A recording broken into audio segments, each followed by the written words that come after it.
네, 오늘 말씀은 역대상 10장입니다. 역대상 10장 사울의 죽음과 사울 가문의 몰락해서 뭐 이렇게 제목을 정할 수 있습니다.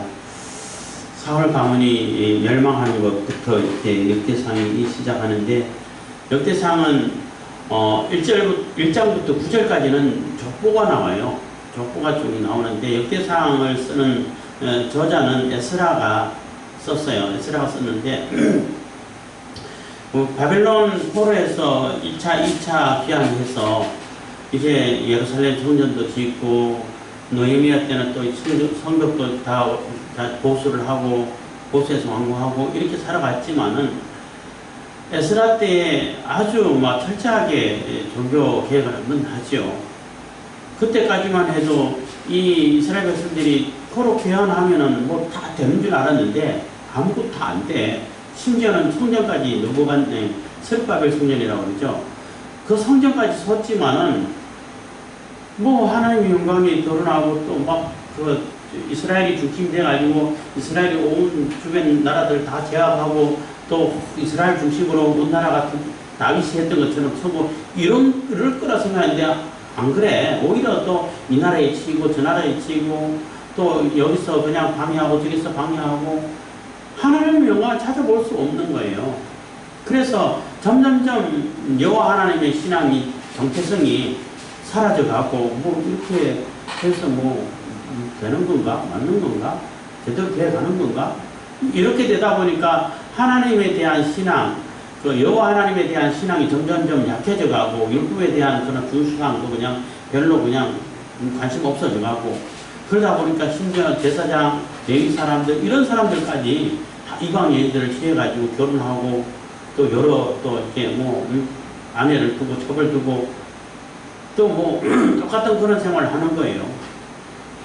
그럴 때 또 에스라가 다시 귀환해서 이러면 안 된다 해가지고 아주 철저하게 또 금식하면서 울면서 강론하면서 이렇게 율법을 가르치고 종교개혁을 하고, 이제는 다 우상들을 다 내보내고 이방인 여인들도 다 내보내라, 이렇게 해서 그 이후로는 우상에 대한 언급이 안 나와요. 그만큼 철저하게 그 종교 개혁을 했다고 볼 수 있는 거죠. 어쨌든 그러면서 이 역대기를 써가는 것은 하나님께서 함께 해주시고, 하나님께서 분명히 하나님이 택한 이스라엘을 통해 가지고 다시 이렇게 세워서 다시 부흥케 해주신다. 다시 하나님 뜻이 지금 멈춰버리고 꺼져버린 것이 아니라 계속 이어져 가지고 하나님께서 약속하신 것을 반드시 이루신다. 다시 그 믿음을 가지고 우리가 회복할 수 있어야 된다 라는 메시지를 전가하기 위해서 이 역사서를 써가고 있는 거예요. 그래서 하나님 앞에 잘하고 하나님 말씀대로 잘 따르고 잘 순종할 때는 하나님께서 도우셔가지고 건강해지고 하나님 말씀 잘 따라가고, 그러지 않을 때는 또 뭐 고생하고, 이러한 유다 왕, 그러니까 다윗의 왕조를 중심으로 얘기를 쭉 써가고 있어요.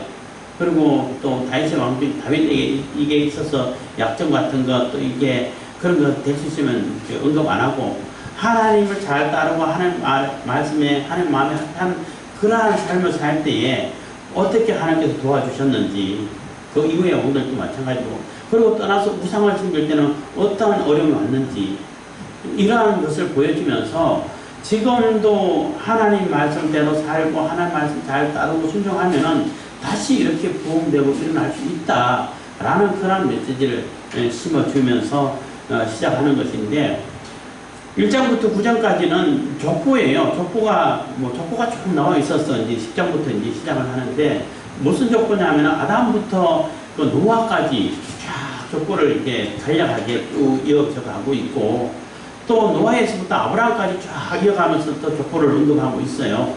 그리고 아브라함의 후손들, 뭐 이스마엘, 또 그드라의 뭐 자식들도 있잖아요. 다 간략하게 또 언급을 하고, 그리고 나서 이제 이삭의 계보에서 야곱의 계보를 하기 전에 또 에돔의 계보를 먼저 해. 이삭의 아들 에돔이니까 쭉 얘기하는데 왕들 얘기 다 하고, 그러고 나서 야곱의 이스라엘 각 지파마다 다 그 족보를 언급하고, 레위 자손 뭐 족보 언급하고, 그리고 마지막에 다시 한번 베냐민 사울의 족보를 얘기해요. 그리고 사울의 얘기부터 시작하면서 사실은 관심은 다윗에게 관심이 있어요. 다윗의 언약.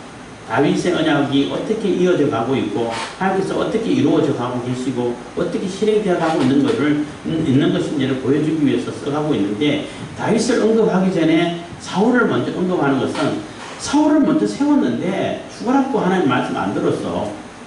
지 마음대로 했어. 하나님 하라고 안 하고 지 마음대로 지가 알아서 다 한다고 엉망으로 했기 때문에, 그래서 폭삭망하는 거야. 다 완전히 다 죽고 그 집안이 다 망한 거야. 이렇게 하나님 말씀대로 안 살았기 때문에, 하나님 말씀대로 따르지 않고 하나님 말씀에 순종 안 했기 때문에 이렇게 집안 자체가 다 몰락하고 망하는 거야 라고 이제 설명해 주면서, 그 기반이 이렇게 말 안 듣는 사위를 패하고 다윗을 세웠다라고 이제 시작하는 것이 이 역대기라고 말할 수 있습니다. 원래 뭐 역대기는 역대상, 역대하 이렇게 구분 안 돼 있어요. 안 돼 있는데, 지금 우리가 보는 것은 구분되어 있고, 또 구분되어 있습니다만은 그 원어 성경에는 구분 안 돼 있죠. 그리고 뭐 번역 성경들은 대부분 다 구분되어 있다고 합니다. 그래서 사울의 집안이 왜 이렇게 망했는지를 간략하게 족보를 언급한 다음에 10장부터 얘기를 하고 있는 것입니다. 10장입니다. 블레셋 사람과 이스라엘 사람이 싸우더니 이스라엘 사람들이 블레셋 사람 앞에서 도망하다가 길보아 산에서 죽임을 받고 엎드러지니라. 그래서 사울이 마지막 전투, 블레셋과의 마지막 전투를 할 때에 그 상황을 얘기하는 거예요. 그때는 다윗도 이미 뭐 블레셋을 망명해 가버렸고, 다윗도 없고, 유다에는 없죠. 이스라엘에는 다윗이 없어요. 블레셋에 가 있지.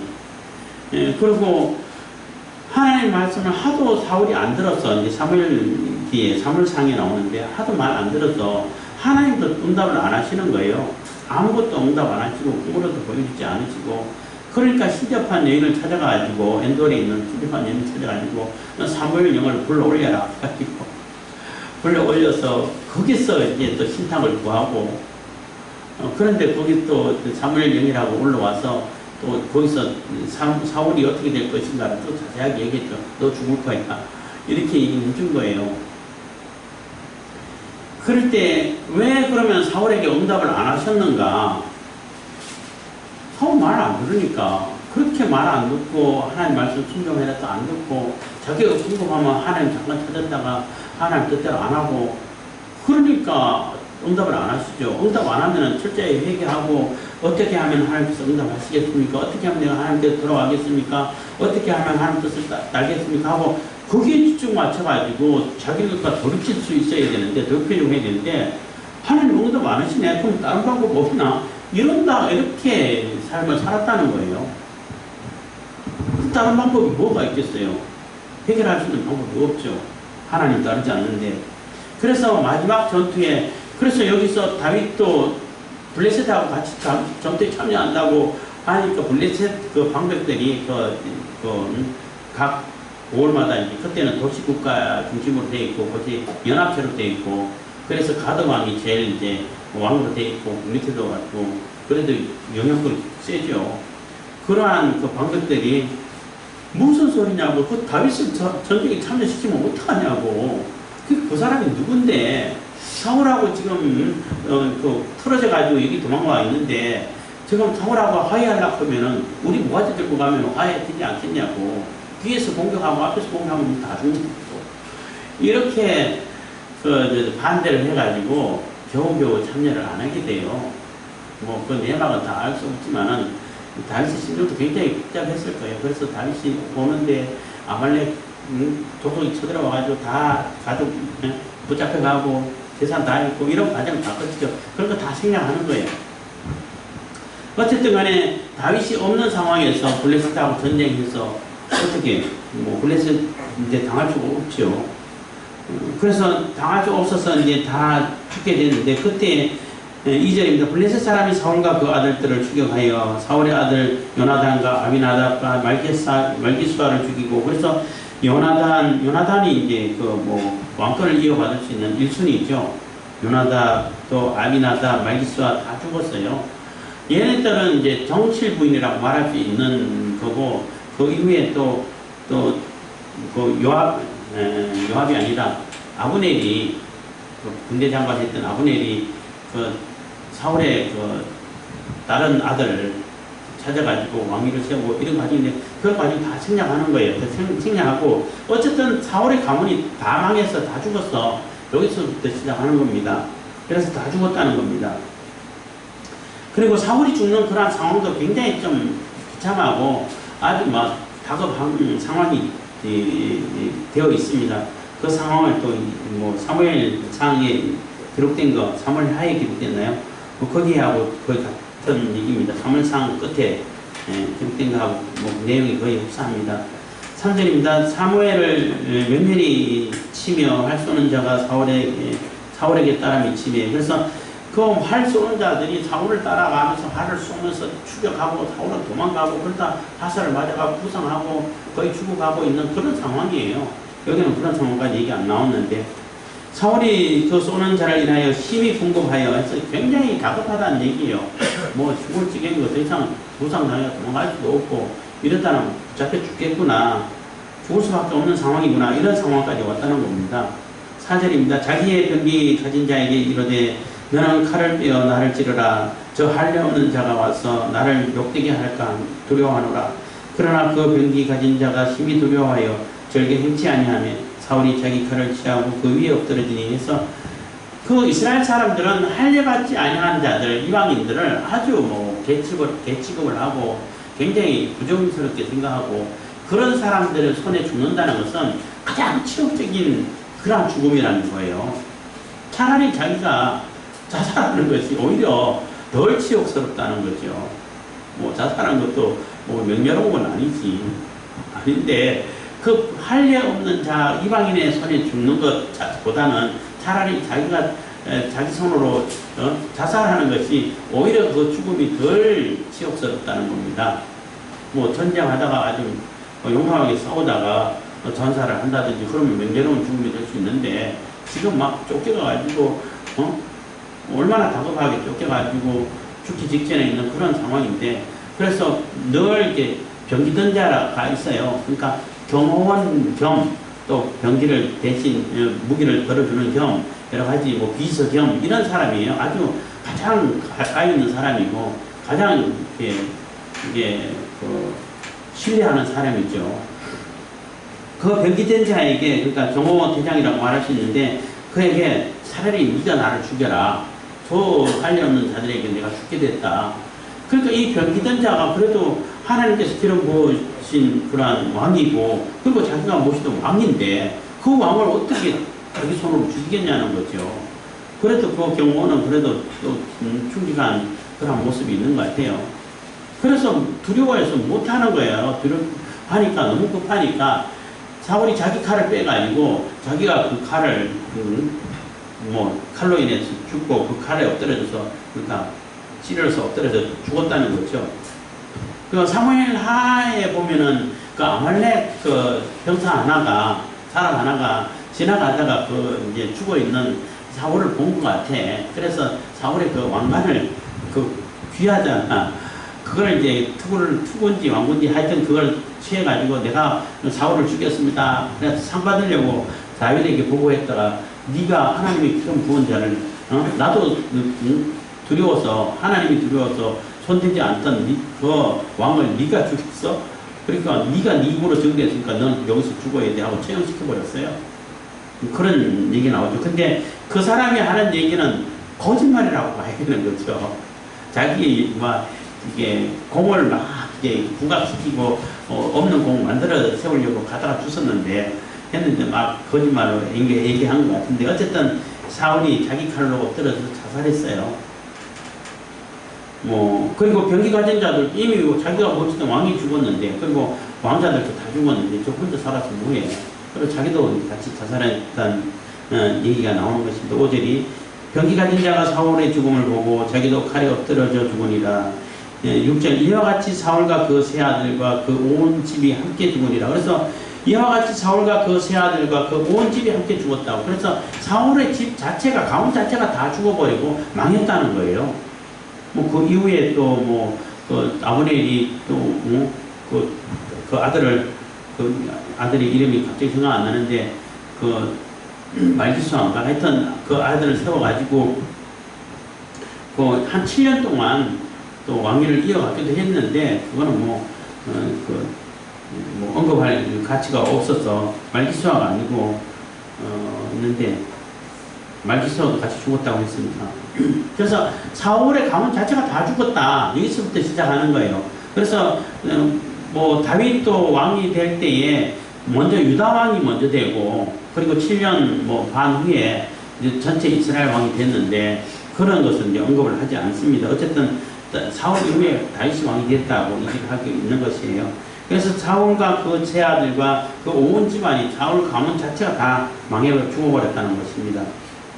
7절입니다. 골짜기에 있는 모든 이스라엘 사람이 제에 도망한 것과 사울과 그 아들들이 다 죽은 것을 보고 그 성읍들을 버리고 도망하며 블레셋 사람이 와서 거기 거하니라. 그래서 그 이스라엘을 따랐던 베냐민 사람들, 또 사울을 따랐던 이런 사람들, 그 백성들이라고 했던 사람들, 이런 사람들이 사울 왕이 죽는 것을 보고 그 왕자들도 다 죽는 걸 보고 그럼 자기가 뭐 목숨 걸고 싸우고 지키려고 해야 되는데 안 지키고 다 도망가 버린다는 거예요. 다 도망가 버렸다는 거죠. 그만큼 그 사울이 백성들에게 있어서도 신뢰를 얻지 못하고 또 그 목숨 바쳐가지고 충성할 수 있는 그러한 상태도 못 되고 했다는 거죠. 그래서 거기서는 이제 블레셋이 장악해가지고 블레셋 사람들이 들어와서 살았다는 것입니다. 이튿날에 블레셋 사람이 와서 죽임을 당한 자를 벗기다가 사울과 그 아들들이 길보아 산에 엎드러져 썸을 보고 곧 사울을 벗기고 그 머리와 갑옷을 취하고 사람을 블레셋 땅 사방에 보내어 모든 우상과 백성이 공포하게 하고 그래서 그 블레셋 사람들이 이제 전리품을 취하기 위해 가지고 요즘 뭐 물품이 풍부해가지고 죽은 사람들 있는 거 가지고 뺏어가고 그런 거 잘 안 하죠. 다 불태워버리고 다 버리고 하지.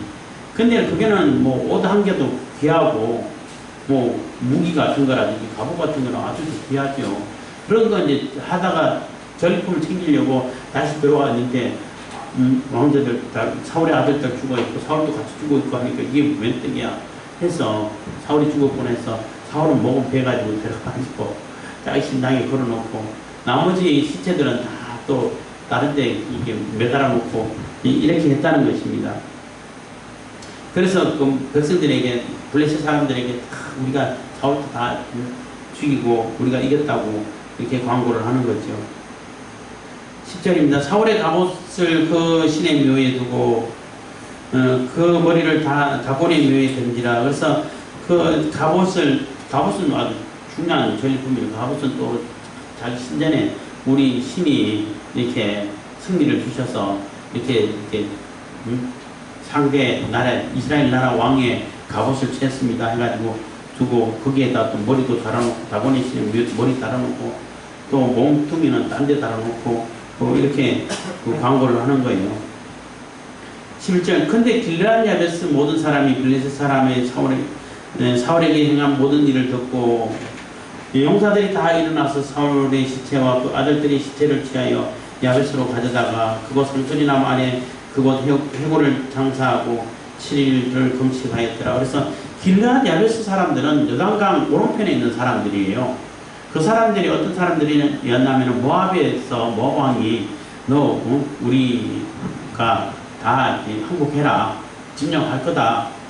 그 대신에 항복 하나 살려주는 대신에 한쪽 어느 쪽 한쪽은 다 빼라. 다 뽑아버리겠다. 그러니까 이거 그렇게 할 수가 없다. 어떻게 우리가 그렇게까지 할 수 있냐. 조금 기다려보고 우리를 구할 수 있는 존재가 있으면은 그렇게 하고 만약 아무리 호소를 해도 우리를 구해주는 그러한 사람이 없으면은 뭐 그렇게 하겠다 했는데 그때 사울이 듣고 막 분노해서 그 모압을 쳐서 길르앗 야베스 사람들 구해줬잖아요. 그러니까 그 은혜에 감사하는 거예요. 그 은혜에 보답하는 거예요. 그래서 이스라엘 사람들은 다 도망가버리고 아무도 돌아보지 않고 그 베냐민 지파도 마찬가지로 다 떨어오고 하는데 그 은혜를 입었던 길라앗 야베스 사람들은 그 은혜를 생각해가지고 적지에 몰래 들어가서 얼마나 위험해요. 그래서 시체를 다 수습해 와가지고 장사를 치러주는 것이 얼마나 이렇게 나름대로 또 그래도 감동스럽고 그 얘기를 다윗이 듣고 그 사람들에게 굉장히 또 칭찬해주고 또 상급 내려주고 했어요. 그런 상황이 맞이했다는 것입니다. 그래서 용사들이 다 와가지고 일어나서 그 장사하고 7일 동안 금식해주고 그래도 왕인데 하나님께서 기름 부어준 기름 부어서 세워준 그 왕인데 그래도 장례를 치러줘야지 안 그래요? 그 최소한의 이해는 갖춰줬다는 겁니다.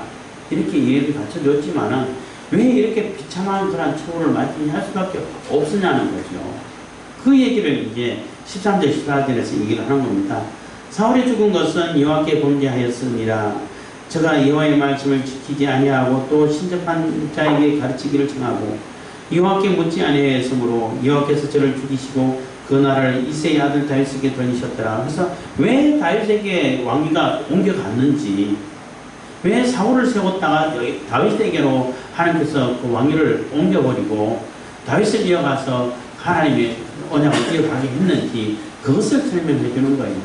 그래서 사울은 하나님 말씀을 추가하고 안 들었다는 거죠. 어떻게 말을 안 들어도 그렇게 말을 안 듣냐는 겁니다. 그래서 하나님께 범죄해가지고 하나님께서 외면하시고 기도를 안 들어주시면은 그 하나님의 진노를 풀기 위해 가지고 회개를 하고 어떻게 돌이키고 이렇게 해야 되는데 그렇게 안 해. 사울은 하나님께 기도 응답 안 하시네? 꿈으로도 응답 안 하시네? 아무것도 응답 안 하시네? 그러면 안 되죠. 신장한 데 가서 자기가 물어봐야지. 그게 뭐냐는 겁니다. 그게. 그 생각 자체가, 개념 자체가 이상한 거죠. 안 그래요? 어떻게 하나님하고 다른 신접한 자하고 어떻게 비교가 돼요? 안 되지. 우리들도 마찬가지예요. 내가 하나님께 뭐 죄를 지어서 죄에 빠져서 뭐 사람이 살다 보면 아직 죄에 물든 몸이기 때문에 내 영혼은 거듭나고 하나님께 이렇게 구원 백성이 되고 해서 자꾸 이제 성화돼 가는 과정이 있지만은 몸은 죄에 빠져 있던 몸이기 때문에 나도 모르게 자꾸 이렇게 실수하는 경우가 있어요. 전혀 이제 거듭나면은 뭐 실수도 안 하고 죄 자체를 안 짓고 그런 거 아니에요. 죄에 물든 몸이기 때문에 이 몸도 결국은 죽든지 한번 죽었다가 다시 부활하든지 아니면 변하든지 해야 돼. 그래야 완전한 육체가 되는 거예요. 영체라고 그러죠. 부활체라고 말하는 거예요. 부활체가 되기 전까지는 이 죄의 습성이 남아있어서 이 죄의 값을 치르기 위해서 한번 죽는 것이 정한 이치가 되는 겁니다. 하나님께서 정해놓으신 거예요. 그래서 한 번은 죽음을 거칠 수밖에 없어요. 죄에 물들었기 때문에. 그래서 예수님 오실 때까지 내가 살아있고, 뭐 예를 들어 예수님 재림하실 때 있으면은 그때는 이 몸이 변화돼 바뀌어버리는 거죠. 완전히 그 죄된 몸이 다 없어져 버리고 완전히 죄하고 상관없는 부활체로 바뀌는 거예요. 바뀌기 전까지는 죄에 자꾸 이렇게 빠져들 수밖에 없어요. 그렇다고 해가지고 뭐 죄를 아주 뭐 적극적으로 뭐 죄와 그냥 같이 머물러 사는 정도가 되면 안 돼. 그런 사람은 아직 거듭났나 안 났나? 거듭난 사람이 아니야? 구원받은 사람 아니야? 이렇게 의심할 수밖에 없어요. 거듭나면은 그 죄에서 점점 멀어져 가죠. 처음에는 뭐 10번, 20번 넘어지고 빠지다가 조금 시간이 지나고 하나님께 회개하고 돌이켜서 다시 용서받고 그래서 이제 9번, 8번, 7번 이렇게 줄어들어 가죠. 그럼 나중에는 어쩌다 한 번 이렇게 되는 거죠. 그걸 보고 성화라고 그래요. 성화돼 가는 거예요. 그래서 완전히 부활체를 입으면은 영화라고 그러죠. 그때는 영화라고 하는데, 근데 이제 뭐 구원파를 자주 이럴 때마다 자주 얘기하는데, 구원파 사람들은 나는 이미 용서 다 받았어. 뭐 과거죄, 현재죄, 미래죄 다 용서받았기 때문에 내가 무슨 죄를 져도 괜찮아. 그거는 죄하고 상관없는 사람이 아니라 거듭나지 못하고 구원받지 못한 사람이에요.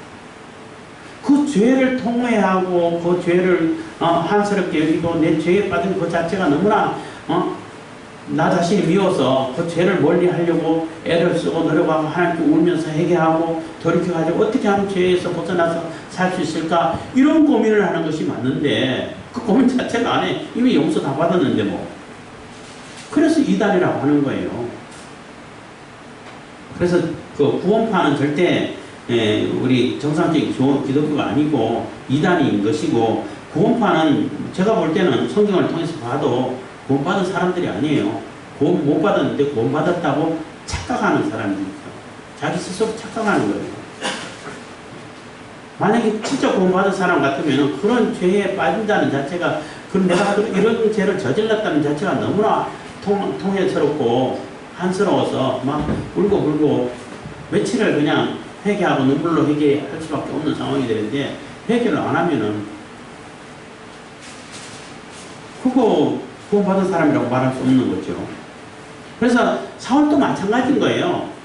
그렇게 하나님께서 응답하지 않으시고 하나님 말씀 순종 안 해가지고 징계를 받아가지고 사무엘도 떠나버리고 하나님도 떠나고 하면은, 하나님 제가 다시 어떻게 하면 하나님 찾을 수 있습니까? 어떻게 하면 하나님께 순종하고 내가 내 죄를 고칠 수 있습니까? 이렇게 회개하고 하나님께 돌아올 길을 찾아야지. 안 그래요? 어떻게 하든 간에 하나님 말씀을 음성을 듣고 하나님의 응답을 받을 수 있도록 이렇게 찾아가야 되는데, 하나님 응답 안 하시네? 그럼 딴 데 가서 여기 가서 물어봐야지. 그게 뭐냐는 겁니다.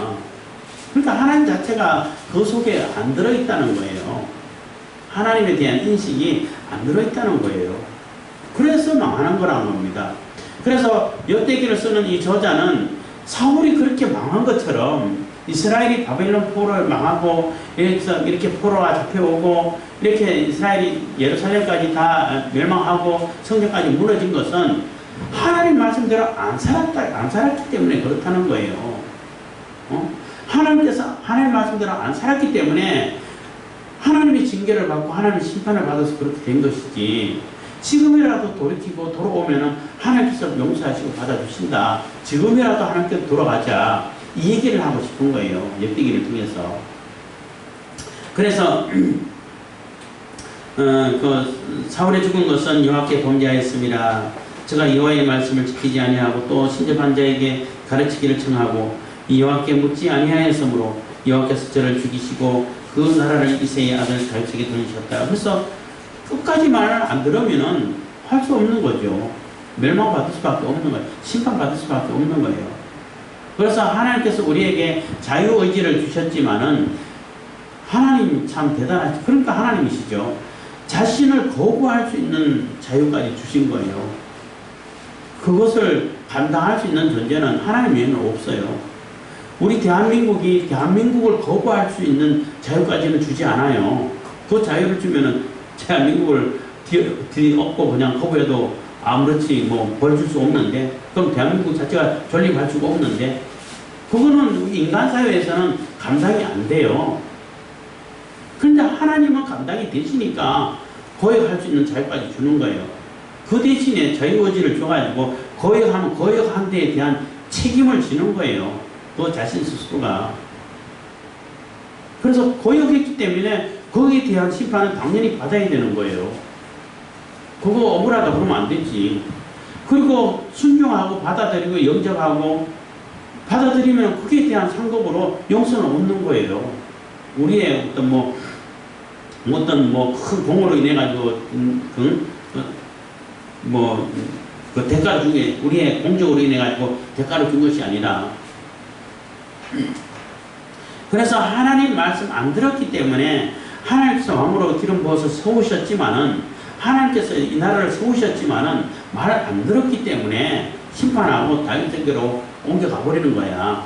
마찬가지로 하나님 말씀대로 안 살면은, 대한민국도 마찬가지예요. 하나님 말씀대로 안 살면은 하나님께서 심판을 하셔요. 안 하는 게 아니라니까.